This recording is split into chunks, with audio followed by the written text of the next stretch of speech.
ನಮಸ್ತೆ ಸ್ನೇಹಿತರೆ. ಅಂತಿಮ BA ಸಮಾಜಶಾಸ್ತ್ರ, ರಾಜ್ಯಶಾಸ್ತ್ರ ಹಾಗೆ ಇತಿಹಾಸವನ್ನು ತಗೊಂಡವರಿಗೆ ಕೆಲವೊಂದು ವಿಚಾರಗಳನ್ನು ನಾನು ಇವತ್ತು ತಿಳಿಸ್ತೇನೆ. ನಾನಿಲ್ಲಿ ಪಾಠಗಳನ್ನು ಮಾಡುವಂಥದ್ದು, ವಿವರಣೆಗಳನ್ನು ಕೊಡುವಂಥದ್ದು ಸಮಾಜಶಾಸ್ತ್ರ, ರಾಜ್ಯಶಾಸ್ತ್ರ ಹಾಗೂ ಇತಿಹಾಸ ಮಾತ್ರ. ಯಾಕಂದರೆ ನಾನು ತೆಗೆದುಕೊಂಡಿರುವಂತಹ ವಿಷಯವನ್ನಷ್ಟೇ ನಾನು ಇಲ್ಲಿ ನಿಮಗೂ ಕೂಡ ತಿಳಿಸ್ಕೊಡುವಂಥದ್ದು. ಇನ್ನು ಉಳಿದಿರುವಂತಹ ವಿಷಯಗಳು ನಾನು ಕಲಿತಿಲ್ಲ, ಹಾಗೆ ಕೂಡ ಅದರ ಪುಸ್ತಕವೂ ಕೂಡ ಯಾವುದೂ ಕೂಡ ಇಲ್ಲ. ಅದರಿಂದ ನಾನು ಇವಿಷ್ಟು ವಿಷಯಗಳನ್ನು ತಿಳಿಸಿಕೊಡುವಂಥದ್ದು. ಸಮಾಜಶಾಸ್ತ್ರ, ರಾಜ್ಯಶಾಸ್ತ್ರ, ಇತಿಹಾಸವನ್ನು ನಾನು ತಗೊಂಡಿರುವಂತಹ ವಿಷಯ ಆದ್ದರಿಂದ ಇದನ್ನೇ ನಿಮಗೂ ನಾನು ಹೇಳಿಕೊಡುವಂಥದ್ದು. ಅಂತಿಮ BA ವಿದ್ಯಾರ್ಥಿಗಳೇ, ಇದು ನಿಮ್ಮ ಕೊನೆಯ ವರ್ಷದ ತುಂಬಾ ಮುಖ್ಯವಾಗಿರುವಂಥ ವರ್ಷ ಅಂತ ಹೇಳ್ಬೋದು. ಈ ವರ್ಷ ನೀವು ಸ್ವಲ್ಪ ಪ್ರಯತ್ನವನ್ನು ಮಾಡಿ ಒಳ್ಳೆಯ ಅಂಕಗಳ ಜೊತೆಗೆ ಪಾಸಾದಾಗ ನಿಮಗೆ ಪದವಿ ಎನ್ನುವಂತಹ ಒಂದು ಸ್ಥಾನ ಸಿಗ್ತದೆ, ಪದವಿ ಸಿಗ್ತದೆ, ನೀವು ಡಿಗ್ರಿ ಹೋಲ್ಡರ್ ಆಗ್ತೀರಾ, ಪದವಿ ಸಿಗ್ತದೆ. ಮುಂದಿನ ನಿಮ್ಮ ಜೀವನದಲ್ಲಿ ಏನೇ ರೀತಿಯ ಕೆಲಸಗಳನ್ನು ಮುಂದುವರಿಸಿಕೊಂಡು ಹೋಗಲಿಕ್ಕೆ ಸಹಾಯ ಆಗ್ತದೆ. ಹಾಗೆಯೇ ಒಂದು ರೀತಿಯ ಸಾಧನೆ ಅಂತಲೇ ಹೇಳ್ಬೋದು. ಯಾಕಂದರೆ ಯಾರೆಲ್ಲ ದೂರ ಶಿಕ್ಷಣದಲ್ಲಿ ವಿದ್ಯಾಭ್ಯಾಸವನ್ನು ಮಾಡ್ತಾ ಇದ್ದೀರೋ, ಇದರಲ್ಲಿ ಯಾವುದೇ ರೀತಿಯ ಒಂದು ಗುರುವಾಗಲಿ ಅಥವಾ ಕ್ಲಾಸುಗಳಾಗಲಿ ಅಥವಾ ನಿಮಗೆ ಪ್ರತಿದಿನದ ಕ್ಲಾಸುಗಳಿರುವುದಿಲ್ಲ. ಒಮ್ಮೆ ಅವರು ಕ್ಲಾಸುಗಳನ್ನು ಮಾಡ್ತಾರೆ, ಅದು ಕೆಲವರು ಮಾತ್ರ ಹೋಗಿ ಕೇಳುವಂಥದ್ದು ಅಥವಾ ಕೆಲವರು ಮಾತ್ರ ಹೋಗ್ತಾರೆ. ತುಂಬಾ ದೂರದಲ್ಲಿದ್ದೇವೆ, ಹಳ್ಳಿಯ ಪ್ರದೇಶಗಳಲ್ಲೆಲ್ಲ ಇದ್ದರೆ ನಮಗೆ ಅದಕ್ಕೂ ಕೂಡ ಹೋಗಲಿಕ್ಕೆ ಸಾಧ್ಯ ಆಗೋದಿಲ್ಲ. ದೂರ ಶಿಕ್ಷಣದಲ್ಲಿ ನಾವು ವಿದ್ಯಾಭ್ಯಾಸವನ್ನು ಮಾಡಬೇಕಾದ್ರೆ ನಮಗೆ ಯಾವುದೇ ಒಂದು ಪಾಠದ ವಿವರಣೆಯನ್ನು ಹೇಳಿಕೊಡಲಿಕ್ಕೆ ಯಾರೂ ಇರುವುದಿಲ್ಲ. ನಾನು ಕಲಿತಾ ಇರುವಂತಹ ಸಮಯದಲ್ಲಿ ನನಗೆ ಹಾಗೇನೇ ಅನ್ನಿಸ್ತಾ ಇತ್ತು. ಯಾರು ಕೂಡ ಹೇಳ್ಕೊಡುವವರು ಇರಲಿಲ್ಲ, ಅಥವಾ ನಮಗೆ ವಿವರಣೆಯನ್ನು ತಿಳ್ಕೊಳ್ಬೇಕು ಅಂತಾದರೆ ನಾವೇ ಅದನ್ನು ಸ್ವತಃ ಓದ್ಕೊಳ್ಬೇಕಷ್ಟೇ ವಿನಃ ಯಾರು ಕೂಡ ತಿಳಿಸ್ಕೊಡುವವರು ಇರಲಿಲ್ಲ.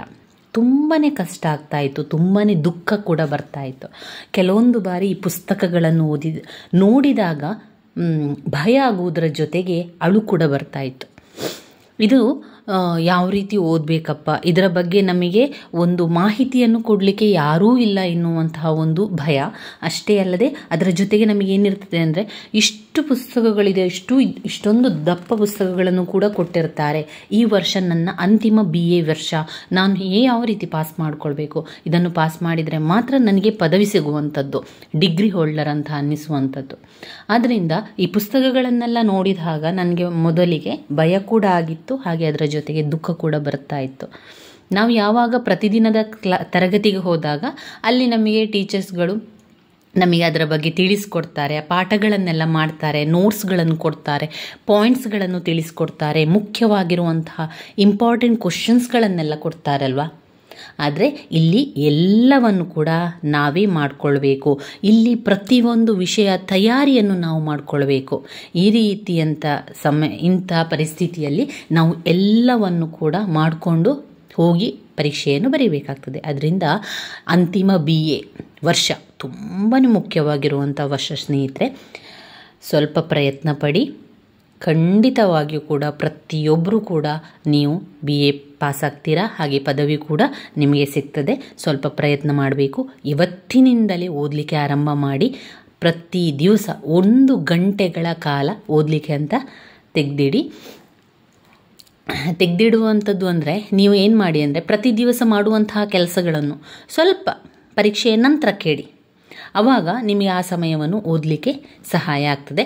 ಹಾಗೆ ಪ್ರತಿ ದಿವಸ ಓದೋದ್ರಿಂದ ಏನಾಗ್ತದೆ ಅಂದರೆ ನಮಗೆ ಎಲ್ಲವನ್ನು ಕೂಡ ಓದಿ ಕವರ್ ಮಾಡಲಿಕ್ಕೆ ಆಗ್ತದೆ. ಹಾಗೆ ಪರೀಕ್ಷೆ ಸಮಯದಲ್ಲಿ ನಮಗೆ ಸುಲಭ ಕೂಡ ಆಗಲಿಕ್ಕೆ ಆಗ್ತದೆ. ಅದರಿಂದ ಪ್ರತಿ ದಿವಸ ಇವತ್ತಿನಿಂದಲೇ ಓದಲಿಕ್ಕೆ ತಯಾರಿಯನ್ನು ಮಾಡಿಕೊಳ್ಳಿ ಸ್ನೇಹಿತರೆ.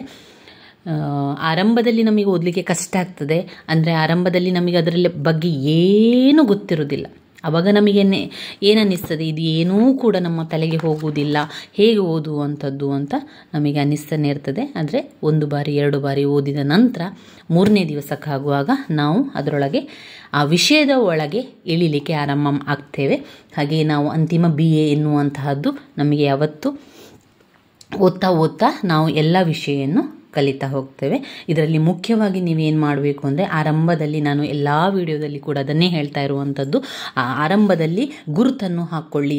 ಮುಖ್ಯವಾಗಿರುವಂತಹ ಪ್ರಶ್ನೆಗಳಿಗೆ ಗುರುತನ್ನು ಹಾಕ್ಕೊಳ್ಳುವಂತಹ ವಿಡಿಯೋವನ್ನು ನಾನು ಈಗಾಗಲೇ ಮಾಡಿದ್ದೇನೆ. ಎಲ್ಲ ಸಬ್ಜೆಕ್ಟ್ನ ವಿಷಯವನ್ನು, ಈಗ ಎಲ್ಲ ಸಬ್ಜೆಕ್ಟ್ ಅಂದರೆ ನಾನು ತಗೊಂಡಿರುವಂತಹ ವಿಷಯಗಳನ್ನೆಲ್ಲ ಕೂಡ ತಿಳಿಸಿಕೊಟ್ಟಿದ್ದೇನೆ. ಸಮಾಜಶಾಸ್ತ್ರದಲ್ಲಿ 3, 4, 5 ಒಟ್ಟೊಟ್ಟು 3 ಕೋರ್ಸ್ಗಳ ಪರೀಕ್ಷೆಗಳಿರುವಂಥದ್ದು. ಅಂದರೆ ಒಟ್ಟು 9 ಪರೀಕ್ಷೆಗಳಿದೆ. ಅಂತಿಮ BA ವಿದ್ಯಾರ್ಥಿಗಳೇ, ನೀವು ನೆನಪಿನಲ್ಲಿ ಇಡಬೇಕಾದಂತಹ ಮುಖ್ಯವಾದ ವಿಷಯ ಅಂದರೆ, ನಿಮಗೆ ಈ ವರ್ಷ 9 ಪರೀಕ್ಷೆಗಳಿರ್ತದೆ.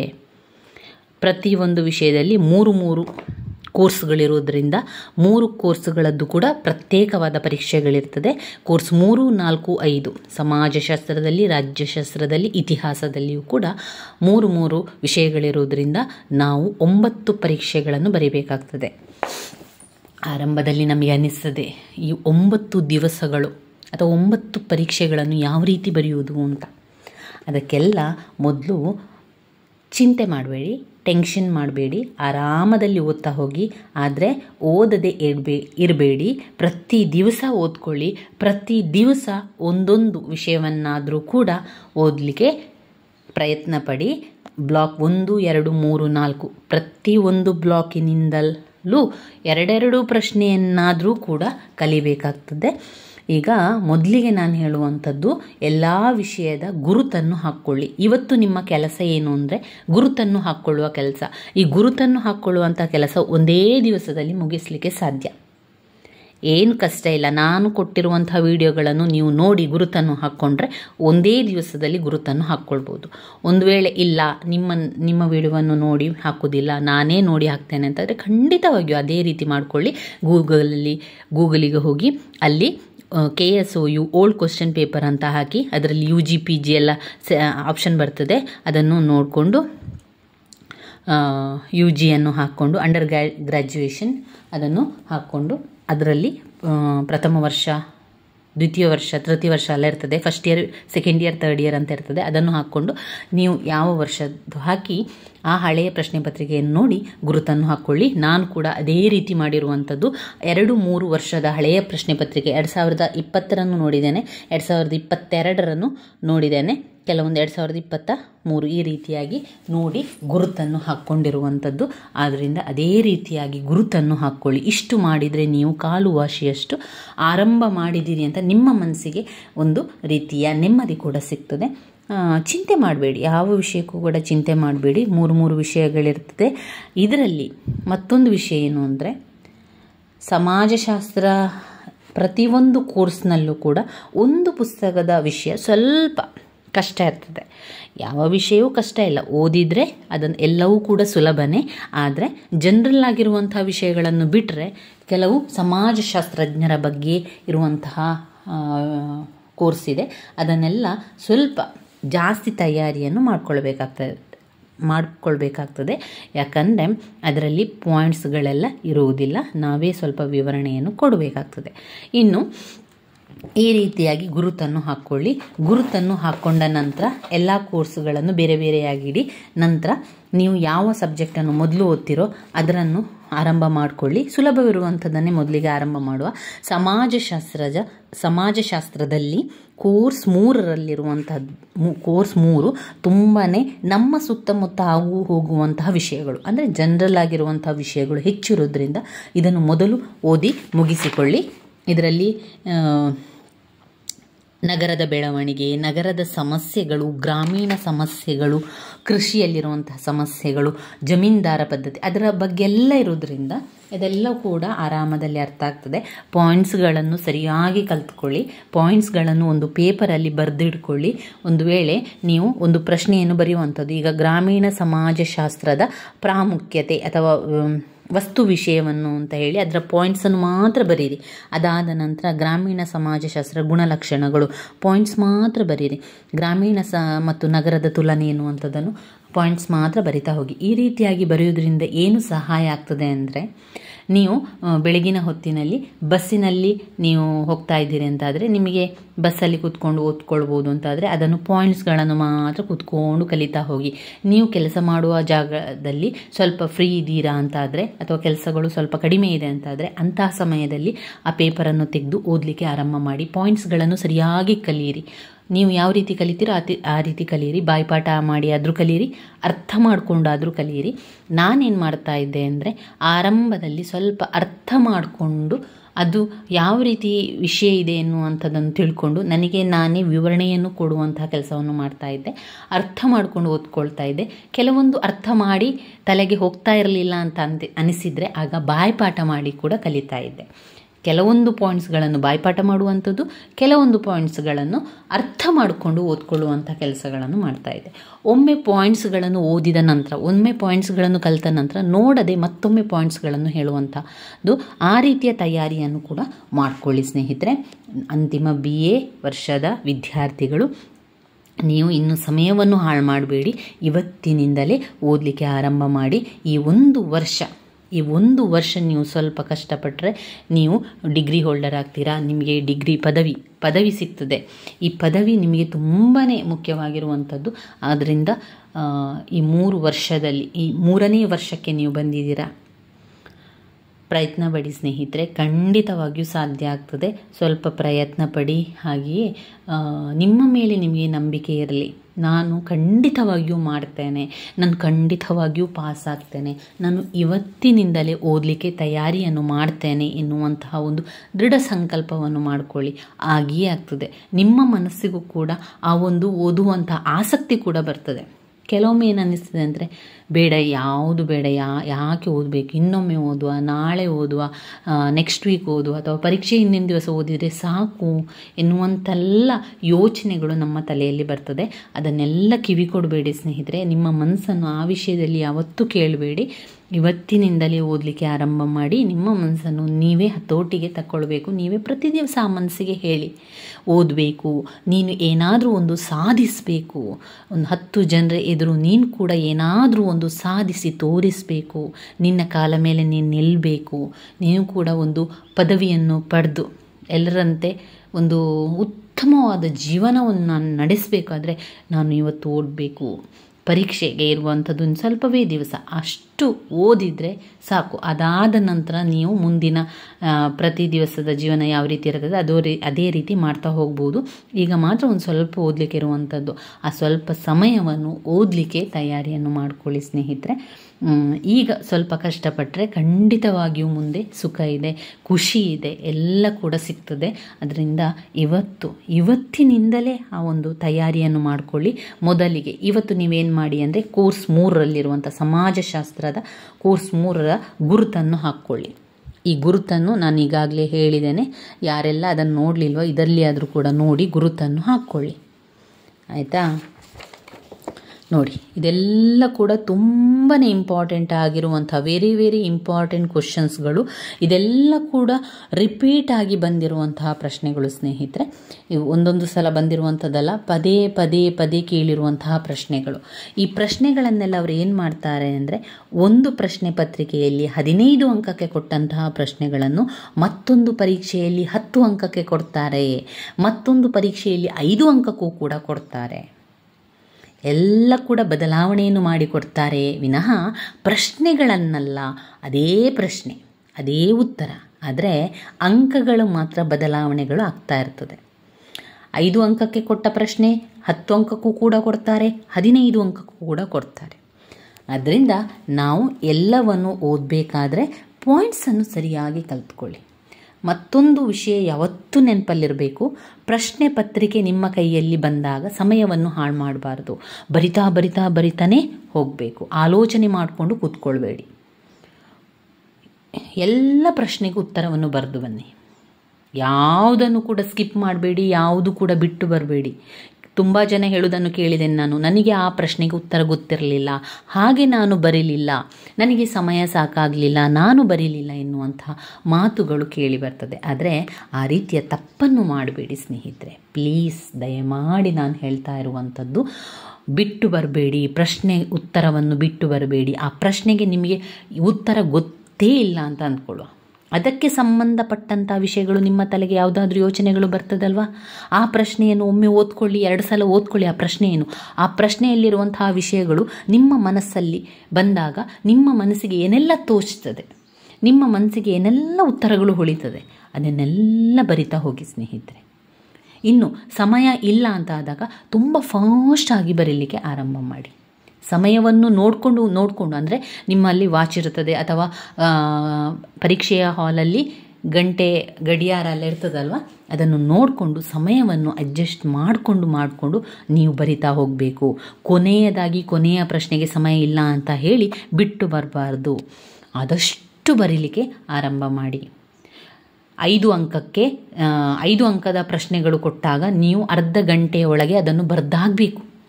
1-1.5 ಪುಟದಷ್ಟು ಬರೆಯುವಾಗ ನೀವು ಹೆಚ್ಚು ಸಮಯವನ್ನು ತಗೊಳ್ಬಾರ್ದು. ಒಂದು ವೇಳೆ ಆ ಅರ್ಧ ಗಂಟೆಯಿಂದ ಹೆಚ್ಚಾಯಿತು ಅಂತ ಆದಾಗ ಆ ಒಂದು ಪುಟವನ್ನು ಬಿಟ್ಟು, ಆ ಪುಟವನ್ನು ಖಾಲಿ ಬಿಟ್ಟು ನಂತರದ ಪ್ರಶ್ನೆಗೆ ಹೋಗಬೇಕು. ನಂತರದ ಪ್ರಶ್ನೆಗೆ ಹೋದ ನಂತರ ಕೊನೆಯದಾಗಿ ಸ್ವಲ್ಪ ಸಮಯ ಇರ್ತದಲ್ಲ, ಅದು ಪುನಃ ಬಂದು ಆ ಒಂದು ಖಾಲಿ ಬಿಟ್ಟಂತಹ ಪುಟವನ್ನು ಭರ್ತಿ ಮಾಡಬೇಕು. ಅದನ್ನು ನೆನಪಲ್ಲಿ ಇಟ್ಕೊಳ್ಳಿ. ಪುನಃ ಚೆಕ್ ಮಾಡಬೇಕು. ಪ್ರಶ್ನೆಗಳ ನಂಬರ್ಗಳನ್ನು ಸರಿಯಾಗಿ ಹಾಕ್ಕೊಳ್ಬೇಕು. ಪಾಯಿಂಟ್ಸ್ಗಳನ್ನು ಬರಿಬೇಕು ಸ್ನೇಹಿತರೆ.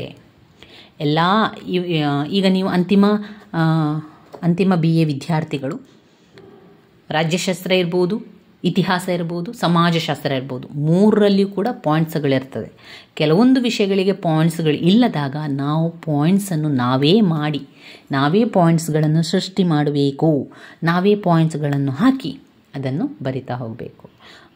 ಮೊದಲ ಪುಟದಲ್ಲಿ ಆ ಪ್ರಶ್ನೆಯ ಅರ್ಥವನ್ನು, ಆ ಪ್ರಶ್ನೆಗೆ ಪೀಠಿಕೆ ಆದ ಮೇಲೆ ಅರ್ಥವನ್ನು ಬರೆದ ನಂತರ ಸಂಪೂರ್ಣ ಅದರಲ್ಲಿರುವಂತಹ ಪಾಯಿಂಟ್ಸ್ಗಳನ್ನು ಬರಿತಾ ಹೋಗಿ. ಪಾಯಿಂಟ್ಸ್ಗಳಿಗೆ ನಂಬರ್ ಕೊಡಿ. 1 2 3 4 5 6 7 8 9 10 ಪಾಯಿಂಟ್ಸ್ಗಳನ್ನು ಬರೆದು ನಂತರ ಮತ್ತೊಂದು ಪುಟಕ್ಕೆ ಬಂದಾಗ ಆ ಪಾಯಿಂಟ್ಸ್ಗಳನ್ನು ದೂರದಲ್ಲಿ ಬರೆದು ಆ ಪಾಯಿಂಟ್ಸ್ಗಳನ್ನು ವಿವರಿಸ್ತಾ ಹೋಗಿ. ಈಗ ನೀವು ಓದಿರುವಂತಹ ಪ್ರಶ್ನೆಯಲ್ಲಿ 3 ಪಾಯಿಂಟ್ಸ್ ಇದೆ ಅಂತ ಇಟ್ಕೊಳ್ಳಿ. ಅದನ್ನು 3 ಪಾಯಿಂಟ್ಸನ್ನು ಕೂಡ ಒಂದೊಂದು ಪೇಜಿಗೆ ಒಂದೊಂದು ಪಾಯಿಂಟ್ಸ್ಗಳನ್ನು ಬರೆದು ಅದಕ್ಕೆ ವಿವರಣೆಯನ್ನು ಕೊಡಿ. ಆವಾಗ ನಿಮಗೆ 3 ಪುಟ ಕಂಪ್ಲೀಟ್ ಆಯ್ತಲ್ವಾ. 3 ಪುಟ ಆಗ್ತದೆ 10 ಅಂಕಕ್ಕೆ ಬಂದಾಗ. ಆ ರೀತಿ ಮಾಡಿಕೊಳ್ಳಿ. ಪಾಯಿಂಟ್ಸ್ ತುಂಬಾ ಮುಖ್ಯವಾಗಿರುವಂಥದ್ದು. ಪಾಯಿಂಟ್ಸನ್ನು ಬರೀಬೇಕು. ಪಾಯಿಂಟ್ಸ್ ರೀತಿಯಲ್ಲಿ ಬರೆದ್ರೆ ಅಂಕಗಳು ಸಿಗ್ತದೆ. ಇನ್ನು ಯಾವುದನ್ನು ಮೊದಲು ಓದ್ತೀರಾ? ಕೋರ್ಸ್ 3ರನ್ನು ಮೊದಲು ಓದಿ. ಇದರಲ್ಲಿ ತುಂಬಾ ಮುಖ್ಯವಾಗಿರುವಂತಹ ಪ್ರಶ್ನೆಗಳನ್ನು ಮೊದಲಿಗೆ ಗುರುತನ್ನು ಹಾಕ್ಕೊಳ್ಳಿ. ಇವತ್ತು ನಿಮಗೇನು ಎಲ್ಲವನ್ನು ಕೂಡ ಗುರುತು ಹಾಕುವ ಕೆಲಸ. ನೀವು ಈಗ ಅಂತಿಮ BAಯಲ್ಲಿದ್ದೀರಾ. ಈ ವರ್ಷ ತುಂಬಾ ಮುಖ್ಯ ಎನ್ನುವಂಥದ್ದನ್ನು ಪ್ರತಿ ಕ್ಷಣ ನೆನಪಲ್ಲಿರಬೇಕು. ಈ ವರ್ಷ ನನ್ನ ಜೀವನದ ತಿರುವು ಎನ್ನುವಂಥದ್ದು ನಿಮಗೆ ನೆನಪಲ್ಲಿರಬೇಕು. ಈ ಒಂದು ಪರೀಕ್ಷೆಯಿಂದಾಗಿ ನಿಮ್ಮ ಇಡೀ ಬದುಕೆ ಬದಲಾವಣೆ ಕಾರಣ ಆಗ್ತದೆ.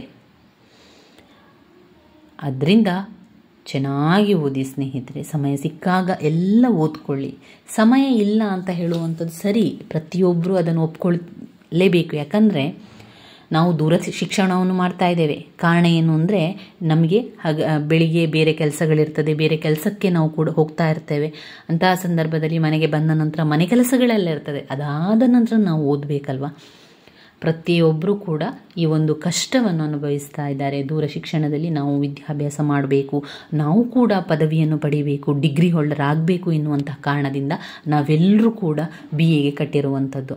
ಅಂತಹ ಸಂದರ್ಭದಲ್ಲಿ ಈಗ ನಾವು ಅಂತಿಮ BAಗೆ ಬಂದಿದ್ದೇವೆ. ಅಂತಿಮ BAಯಲ್ಲಿ ಪ್ರಯತ್ನ ಪಡಿ ಆಗ್ತದೆ. ಪ್ರಯತ್ನ ಪಟ್ಟರೆ ಪ್ರತಿಫಲ ಖಂಡಿತವಾಗಿಯೂ ಕೂಡ ಇದ್ದೇ ಇದೆ ಸ್ನೇಹಿತರೆ. ಯಾವುದೇ ಹೆದರಿಕೆ ಬೇಡ, ಯಾವುದೇ ಟೆನ್ಷನ್ ಬೇಡ. ನಾನು ಹೇಳಿದ ರೀತಿಯಲ್ಲಿ ನೀವು ಓದಿದರೆ ಪ್ರತಿಯೊಬ್ಬರೂ ಕೂಡ ನೀವು ಪಾಸ್ ಆಗ್ತೀರಾ. 100ಕ್ಕೆ 100% ನಾನು ಹೇಳ್ತಾ ಇದ್ದೇನೆ. ನಾನು ಹೇಳಿದ ರೀತಿಯಲ್ಲೇ ನೀವು ಓದ್ತಾ ಹೋಗಿದ್ದೀರಿ ಅಂತ ಆದರೆ ಖಂಡಿತ ಪ್ರತಿಯೊಬ್ಬರೂ ಪಾಸ್ ಆಗ್ತೀರಾ. ಚಿಂತೆ ಮಾಡುವುದೇ ಬೇಡ. ಅಸೈನ್ಮೆಂಟ್ ಈಗಾಗಲೇ ಅವರು ಹೇಳಿರ್ತಾರೆ, ಬೇಗ ಮುಗಿಸಿ. ಯಾರೆಲ್ಲ ಅಸೈನ್ಮೆಂಟ್ ಬರೀಲಿಲ್ಲ ಅವರೆಲ್ಲರೂ ಕೂಡ ಆದಷ್ಟು ಅದನ್ನು ಬರೆದು ಕಳಿಸಿಕೊಡಿ. ಅಸೈನ್ಮೆಂಟ್ ಬರೆಯುವುದಕ್ಕೆ ಚಿಂತೆ ಮಾಡಬೇಡಿ. 10 ಪುಟದಷ್ಟು ಆರಾಮದಲ್ಲಿ ಬರೀರಿ. 10 ಪುಟದಷ್ಟು ಬರೀಲೇಬೇಕು. 10 ಪುಟದಷ್ಟು ಬರೆದ್ರೆ ಒಳ್ಳೆಯ ಅಂಕಗಳು ಸಿಗಲಿಕ್ಕೆ ಸಾಧ್ಯ ಆಗ್ತದೆ. ಒಂದು ವಿಷಯಕ್ಕೆ 2 ಪ್ರಶ್ನೆಗಳನ್ನು ಕೊಟ್ಟಿರ್ತಾರೆ. 2 ಪ್ರಶ್ನೆಯೂ ಕೂಡ ಒಂದೇ ಫ್ರಂಟ್ ಪೇಜ್. ಅಂದರೆ ನಮ್ಮ ವಿಷಯಗಳಿರುವಂಥದ್ದು, ನಮ್ಮ ಹೆಸರು, ನಮ್ಮ ಫೋನ್ ನಂಬರ್, ನಮ್ಮ ರಿಜಿಸ್ಟ್ರೇಷನ್ ನಂಬರ್ ಇರುವಂಥ ಒಂದು ಫ್ರಂಟ್ ಪೇಜ್ ಸಾಕು. ಒಂದು ಅಸೈನ್ಮೆಂಟಲ್ಲಿ 2 ಪ್ರಶ್ನೆಗಳಿರ್ತದೆ. 2 ಪ್ರಶ್ನೆಗಳನ್ನು ಕೂಡ 10 ಪುಟದಷ್ಟು ಬರೆಯಿರಿ. ಒಟ್ಟು 20 ಪುಟಗಳ ಅಸೈನ್ಮೆಂಟನ್ನು ಬರೆಯಿರಿ.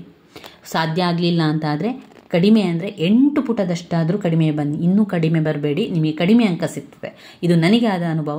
ಆರಂಭದಲ್ಲಿ ನನಗೆ ಅದರ ಬಗ್ಗೆ ತಿಳಿಸಿಕೊಡುವವರು ಯಾರೂ ಇಲ್ಲದಿದ್ದಂತಹ ಸಂದರ್ಭದಲ್ಲಿ ನಾನೇನು ಮಾಡಿದೆ ಅಂದರೆ ಕೇವಲ 4-5 ಪುಟದಷ್ಟು ಮಾತ್ರ ಬರೀತಿದ್ದೆ. ಅವಾಗ ಏನು ಮಾಡಿದರು ನನಗೆ ಅಂದರೆ 15 ಅಂಕ 16 ಅಂಕ ಅದೇ ರೀತಿ ಅಸೈನ್ಮೆಂಟಿಗೆ ಕೊಟ್ಟಿದ್ದರು. ಅದಾದ ನಂತರ ನಾನು ಕೆಲವೊಂದು ವಿಷಯಗಳನ್ನು ತಿಳ್ಕೊಂಡೆ, ಕೆಲವೊಂದು ವಿಡಿಯೋಗಳನ್ನು ನೋಡಿದೆ. ಅದಾದ ನಂತರ ನನಗೆ ಗೊತ್ತಾಯಿತು ಒಂದು ಪ್ರಶ್ನೆಗೆ 10 ಅಂಕದಿಂದ ಹೆಚ್ಚು ಪುಟಗಳನ್ನು ನಾವು ಬರೀಬೇಕು. ಆ ರೀತಿ ಮಾಡಿ ನೋಡುವ ಅಂತ ಆ ರೀತಿ ಕೂಡ ಮಾಡಿದಾಗ ನನಗೆ 17, 18, 19 ಈ ರೀತಿಯಾಗಿ ಅಸೈನ್ಮೆಂಟ್ನ ಅಂಕಗಳು ಸಿಕ್ಕಿತು. ಹೆಚ್ಚು ಸಿಕ್ಕಿದ ಕೂಡಲೇ ನಮಗೆ ಅಂಕಗಳಲ್ಲಿ ಹೆಚ್ಚು ಆಗ್ತಾ ಹೋಗ್ತದೆ. ಅದಕ್ಕೋಸ್ಕರ ನಾವು ಆ ಅಸೈನ್ಮೆಂಟನ್ನು ಬರೀಬೇಕಾದ್ರೆ ಆದಷ್ಟು ಪುಟವನ್ನು 10 ಪುಟವನ್ನಾದರೂ ಬರೀರಿ. ಸಾಧ್ಯ ಆಗಲಿಲ್ಲ, ನಿಮಗೆ ಸಾಧ್ಯವೇ ಆಗ್ತಾ ಇಲ್ಲ ಅಂತಾದರೆ ಮಾತ್ರ 8 ಪುಟ 5 ಪುಟಕ್ಕೆ ಬನ್ನಿ. ಇಲ್ಲದಿದ್ದರೆ ಜಾಸ್ತಿ ಪುಟ ಬರೀರಿ ಸ್ನೇಹಿತರೆ. ಇನ್ನು ಇದರಲ್ಲಿ ಈಗ ನೀವು ಮೊದಲಿಗೆ ಕೋರ್ಸ್ 3 ಗುರುತನ್ನು ಹಾಕ್ಕೊಳ್ತಿದ್ದೀರಿ ಅಂತ ಹೇಳ್ಕೊಳ್ಳುವ. ಎಲ್ಲ ಗುರುತನ್ನು ಹಾಕ್ಕೊಳ್ಳಿ. ಗುರುತನ್ನು ಹಾಕ್ಕೊಂಡ ನಂತರ ನೀವು ಒಂದು ಯೋಚನೆ ಮಾಡಬೇಕು, ಇವತ್ತು ನಾನು ಬ್ಲಾಕ್ 1 ಮುಗಿಸ್ತೇನೆ ಅಥವಾ ಇವತ್ತು ಮತ್ತು ನಾಳೆ 2 ದಿವಸದಲ್ಲಿ ನಾನು ಬ್ಲಾಕ್ 1 ಪ್ರಶ್ನೋತ್ತರಗಳನ್ನು ಮುಗಿಸ್ತೇನೆ ಎನ್ನುವಂತಹ ಒಂದು ನಿರ್ಧಾರಕ್ಕೆ ಬರಬೇಕು. ಅದೇ ರೀತಿಯಾಗಿ ಮುಗಿಸ್ತಾ ಹೋಗಬೇಕು. ಹೇಗೆ ಮುಗಿಸಬೇಕು ಅಂದರೆ, ಮೊದಲಿಗೆ ಗ್ರಾಮೀಣ ಸಮಾಜಶಾಸ್ತ್ರ. ಈ ಬ್ಲಾಕ್ 1ರಲ್ಲಿ ಎಲ್ಲ ಕೂಡ ಗ್ರಾಮೀಣ ಸಮಾಜಶಾಸ್ತ್ರದ ಬಗ್ಗೆ ಇರುವಂಥದ್ದು ಅಲ್ವಾ. ಆದ್ದರಿಂದ ಗ್ರಾಮೀಣ ಸಮಾಜಶಾಸ್ತ್ರದ ಅರ್ಥವನ್ನು ಸರಿಯಾಗಿ ಕಲಿಬೇಕು. ಇದು ಯಾವ ಪ್ರಶ್ನೆ ಬಂದರೂ ಕೂಡ ಆ ಅರ್ಥಕ್ಕೆ ನೀವು ಅದನ್ನೇ ಬರೆಯುವಂಥದ್ದು. ಗ್ರಾಮೀಣ ಸಮಾಜಶಾಸ್ತ್ರ ಅಂತ ಕಲಿಯುವಂಥದ್ದು. ಇಲ್ಲಿ ಯಾವ ಪ್ರಶ್ನೆ ಬಂದರೂ ಕೂಡ ಗ್ರಾಮೀಣ ಸಮಾಜಶಾಸ್ತ್ರದ ಅರ್ಥ ಬರೆಯುವಂಥದ್ದು, ಪೀಠಿಕೆ ಕೂಡ ಅದೇ ರೀತಿ ಬರೆಯುವಂಥದ್ದು. ಸ್ವಲ್ಪ ಬದಲಾವಣೆಯನ್ನು ಮಾಡಿ ಬರೀರಿ ಅಷ್ಟೇ. ಪೀಠಿಕೆ ಕೂಡ ಅದುವೆ, ಅರ್ಥ ಕೂಡ ಅದುವೆ. ಎಲ್ಲಿದೆ ಪೀಠಿಕೆ? ಪೀಠಿಕೆ ಅಂದರೆ ಇದು ಪರಿಚಯ ನೋಡಿ. ಇದನ್ನೇ ನಾವು ಈ ರೀತಿಯಾಗಿ ಸ್ವಲ್ಪ ಆರಂಭದಲ್ಲಿ ಬರಿಬೇಕಾಗ್ತದೆ. ಅದು ಒಂದು ಕ್ರಮ. ಅಂದರೆ ಒಂದು ಪ್ರಶ್ನೋತ್ತರವನ್ನು ಬರಿಬೇಕಾದ್ರೆ ಪರಿಚಯ, ಅರ್ಥ, ವ್ಯಾಖ್ಯೆ, ವಿವರಣೆ, ಕೊನೆಯದಾಗಿ ಮುಕ್ತಾಯ, ಈ ರೀತಿಯಾಗಿರುವಂಥದ್ದು. ಅದು ಒಂದು ಕ್ರಮದಲ್ಲಿ ಬರುವಂಥದ್ದು ಒಂದು ಪ್ರಶ್ನೆ ಉತ್ತರವನ್ನು ಬರಿಬೇಕಾದ್ರೆ. ಅಂದರೆ ಸಮಾಜಶಾಸ್ತ್ರ ಏನು ಜನರಲ್ ಆಗಿ ನಾವು ಬರಿತಾ ಹೋಗ್ಬೋದು. ಅಂದರೆ ನಮ್ಮ ಸುತ್ತಮುತ್ತಲಿರುವಂತಹ ವಿಷಯಗಳೇ ಸಮಾಜಶಾಸ್ತ್ರ ಆಗಿರುವಂಥದ್ದು. ಅದರಲ್ಲಿ ಗ್ರಾಮೀಣ ಸಮಾಜಶಾಸ್ತ್ರ ಎಂದರೆ ಗ್ರಾಮಗಳನ್ನು ಹೊಂದಿರುವಂಥದ್ದು, ಪುಟ್ಟ ಪುಟ್ಟ ಗ್ರಾಮಗಳನ್ನು ಹೊಂದಿರುವಂಥದ್ದು, ಕಡಿಮೆ ಜನಸಂಖ್ಯೆ ಇರುವಂಥವರು ಆ ವಿಷಯನ್ನೆಲ್ಲ ಬರಿತಾ ಹೋಗಬೇಕು. ಇನ್ನು ಗ್ರಾಮೀಣ ಸಮಾಜಶಾಸ್ತ್ರದ ಸ್ವರೂಪವನ್ನು ತಿಳಿಸಿ ಅಂತ ಹೇಳಿದ ಕೂಡಲೇ ಆ ಪಾಯಿಂಟ್ಸ್ಗಳನ್ನು ನೋಡಿ. ಸ್ವರೂಪ ಅವರು ತುಂಬ ಪಾಯಿಂಟ್ಸ್ ಕೊಡಲಿಲ್ಲ, ನಾನಲ್ಲಿ ಪಾಯಿಂಟ್ಸನ್ನು ಮಾಡಿಕೊಂಡು ಓದ್ಕೊಂಡೆ. ಹೇಗೆ ನೋಡಿ, ಆ ಇಡೀ ಒಂದು ಲೈನ್ಗಳನ್ನು ಓದಬೇಕಾದ್ರೆ ಅದರ ಸ್ವರೂಪ, ಒಡನಾಟ, ನಂಬಿಕೆಗಳು, ಪದ್ಧತಿಗಳು, ಗಾತ್ರ, ರೀತಿ ಎಲ್ಲ ಕೂಡ ಅದರಲ್ಲಿ ಬರುವಂಥದ್ದು. ಅದೆಲ್ಲ ಪಾಯಿಂಟ್ಸ್ ಆಗಿ ನಾವು ಬರಿತಾ ಹೋಗಬೇಕು.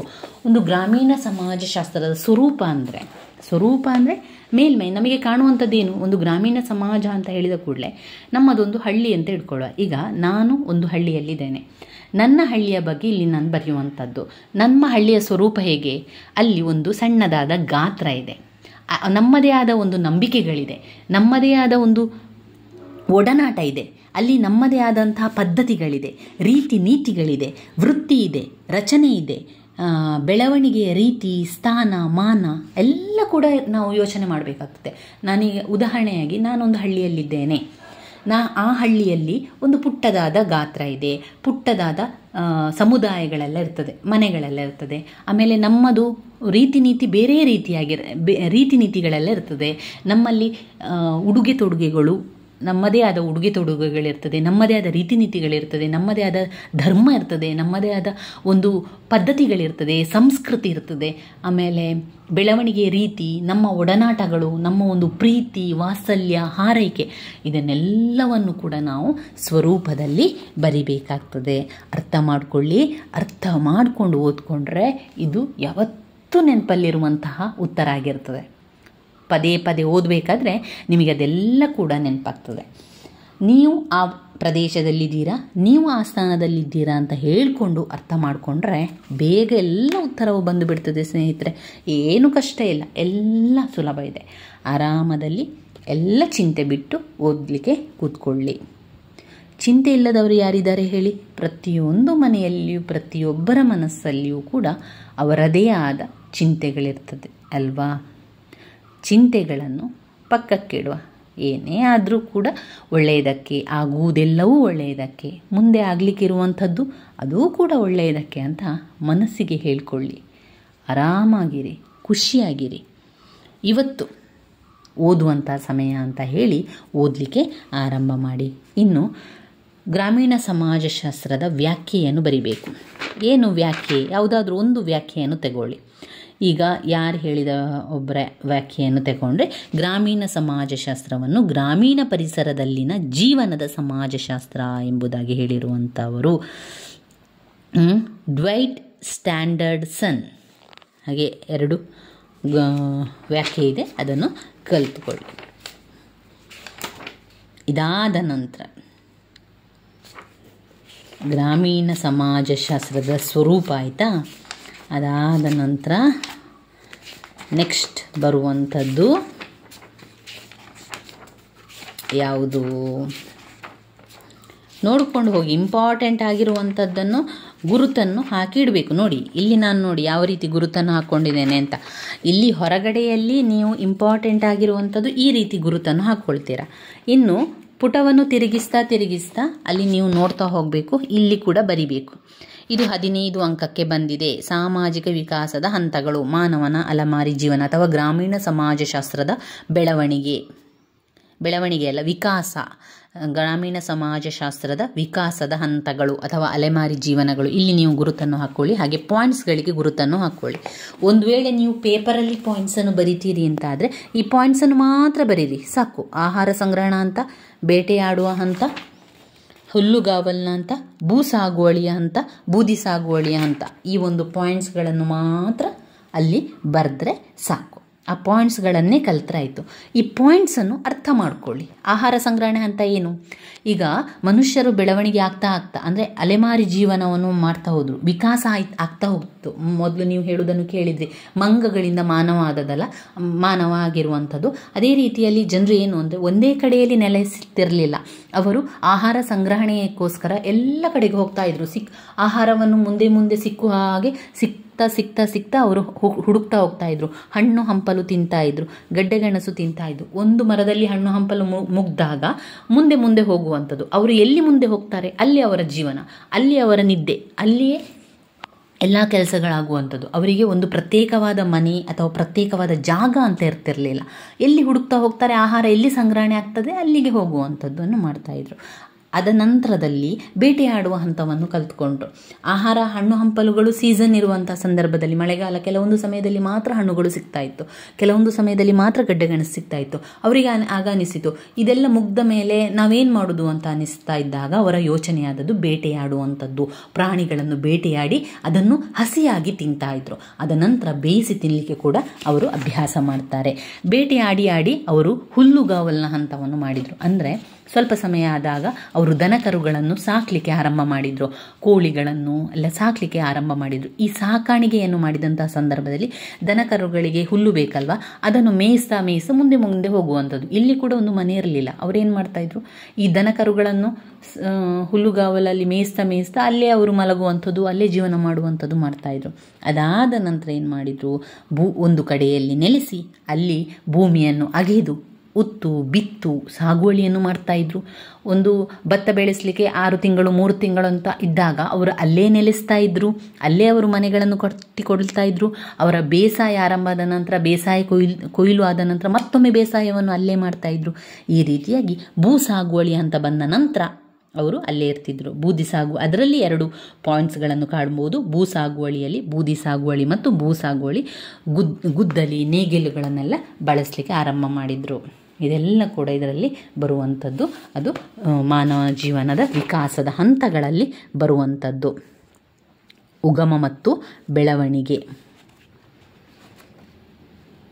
34 32ರ ಪುಟ ಸಂಖ್ಯೆಯಲ್ಲಿದೆ ನೋಡಿ. ಅದು ಯಾವ ಪ್ರಶ್ನೆಗೆ ಬರ್ತದೆ ಅಂದರೆ ಗ್ರಾಮ ಸಮುದಾಯದ ಉಗಮ ಮತ್ತು ಬೆಳವಣಿಗೆಯನ್ನು ತಿಳಿಸಿ ಅಂತ ಕೇಳ್ತಾರೆ, ಅಥವಾ ಸಾಮಾಜಿಕ ವಿಕಾಸದ ಮೊದಲ ಹಂತಗಳನ್ನು ತಿಳಿಸಿ ಅಂತ. ಆ ಪ್ರಶ್ನೆಗಳನ್ನು ಸರಿಯಾಗಿ ನೋಡ್ಕೊಳ್ಳಿ. ಕೆಲವೊಮ್ಮೆ ಏನಾಗ್ತದೆ ಅಂದರೆ ನಮಗೆ ಉತ್ತರ ಸರಿ ಗೊತ್ತಿರ್ತದೆ, ಅದರ ಪ್ರಶ್ನೆ ಏನು ಅಂತವೇ ಸರಿ ಗೊತ್ತಿರೋದಿಲ್ಲ. ಯಾಕಂದರೆ ನಾವು ಸರಿಯಾಗಿ ಪ್ರಶ್ನೆಯನ್ನೇ ನೋಡಿರುವುದಿಲ್ಲ. ಇಲ್ಲಿ ಒಂದು ಪ್ರಶ್ನೆ ಇರ್ತದೆ, ಸಾಮಾಜಿಕ ವಿಕಾಸದ ಹಂತ ಅಂತ.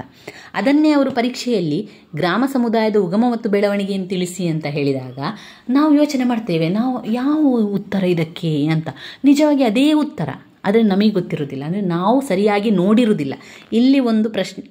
ಇಲ್ಲಿ ಒಂದು ರೀತಿಯಲ್ಲಿ ಕೊಟ್ಟಿರ್ತಾರೆ, ಒಳಗಡೆ ಒಂದು ರೀತಿಯಲ್ಲಿ ಕೊಟ್ಟಿರ್ತಾರೆ. ಆವಾಗ ನಾವು ಏನು ಅಂದ್ಕೊಳ್ತೇವೆ, ನನಗೆ ಸಮುದಾಯದ ಬೆಳವಣಿಗೆ ವಿಕಾಸದ ಹಂತದ ಬಗ್ಗೆ ಗೊತ್ತಿದೆ, ಆದರೆ ಉಗಮ ಮತ್ತು ಬೆಳವಣಿಗೆ ಬಗ್ಗೆ ಗೊತ್ತಿಲ್ಲ ಅಂತ ಅಂದ್ಕೊಂಡು ಆ ಉತ್ತರವನ್ನೇ ಬರೆಯುವುದಿಲ್ಲ.